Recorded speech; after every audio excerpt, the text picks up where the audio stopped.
My name is James Freeman. I'm the owner and founder of Blue Bottle Coffee Company.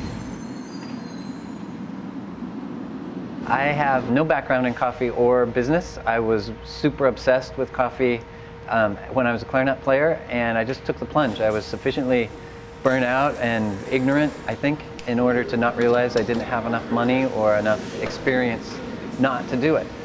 So ignorance is bliss sometimes. We place a huge priority on freshness.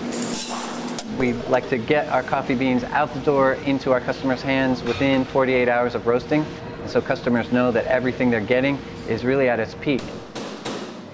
It requires a lot of careful managers, ordering carefully, but we found we hardly waste any coffee at all.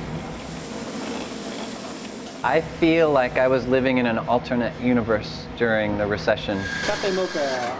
And every time I would look at our shops, they were busier and busier. We were selling more and more coffee.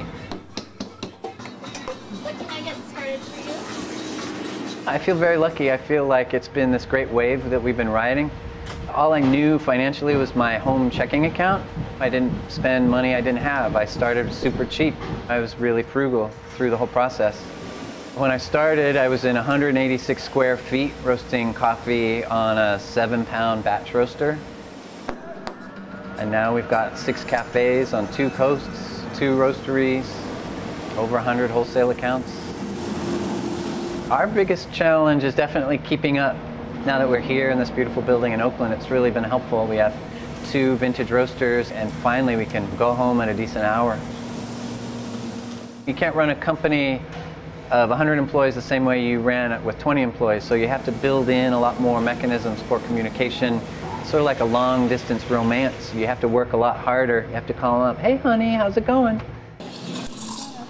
I don't think it pays to think about competition too much. If you think about what your goals are in terms of your product and the success of your product, people will find you, I really believe.